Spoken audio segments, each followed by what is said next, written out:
the emotion, how emotion become causes of disease. An interesting aspect of the above passage from the spiritual access are the sentence.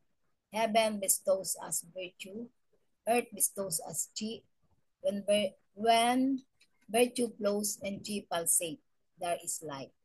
These two sentences show very clearly the Confucian influence on Chinese medicine.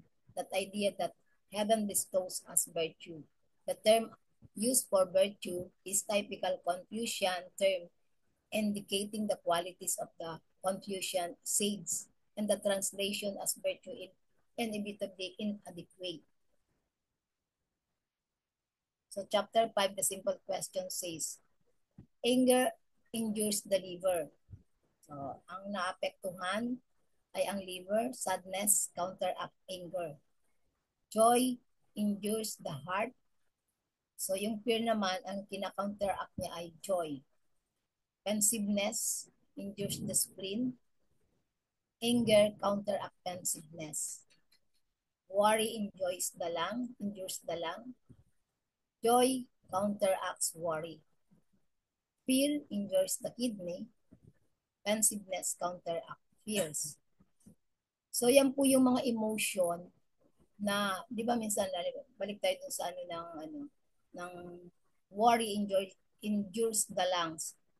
Pero pag masaya ka, nakaka-counteract mo yung worry.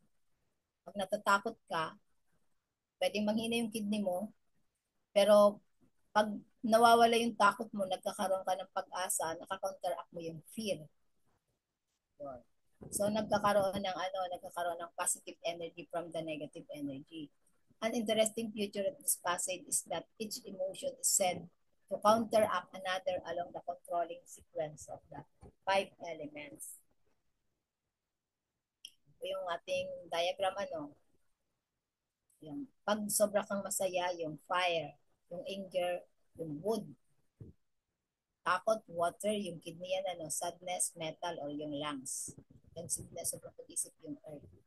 Emotion counteracting each other along the controlling sequence of the 5 elements. Ito yung mga diagram niya. Pag yung sadness niya, nakaka-counteract niya yung joy. Kaya may ganun siyang arrow. Yung pensiveness, ka-counteract niya yung anger. Joy, counteract niya yung fear. Tapos, fear, ika-counteract niya yung pensiveness. Kaya siya may mga arong ganun. Ganun nila inaapektuhan yung mga organs. Kaya sabi, ay magagalitin ka. Pag nagagalit ka, hindi lang yung liver ang naapektuhan sa'yo. Pwede niyang maapektuhan yung iyong lungs.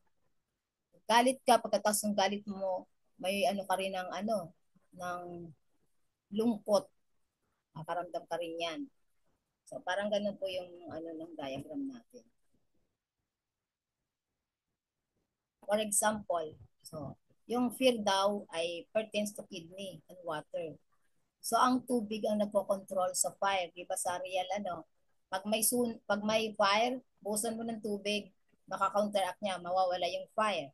So the emotion related to heart is joy. Hence fear counteract joy. Kaya kung ikaw ay natatakot, pero pwede mo itong ma-counteract through joy. So this thinking presents some interesting ideas that are certainly true in practice. For example, that anger counteracts persiveness. So thus according to this scheme, emotion counteract each other as follows. Anger counteracts pensiveness, joy counteracts sadness, pensiveness counteracts fear, sadness counteracts anger, fear counteracts joy. Takot ka, maging masaya ka, nawawala yung takot mo. Ganun pa rin sinasabi dito. However, the above 5 emotions are not by any means the only emotion discussed in the Yellow Emperor Classic. In the other passages, worry and shock are added, giving 7 emotions as follows. So, anger affects the liver. Pag nagagalit ka, naapektuhan ay ang liver. Pag joy affects the heart. Worry affect the lungs and spleen. Pensiveness affect the spleen. Sadness affect the lungs and heart. Fears affect the kidneys. Shocks affect the kidneys and heart. So, yan yung mga emotion na yun yung mga organ na kaya niyang maapektuhan. Thank you for your attention.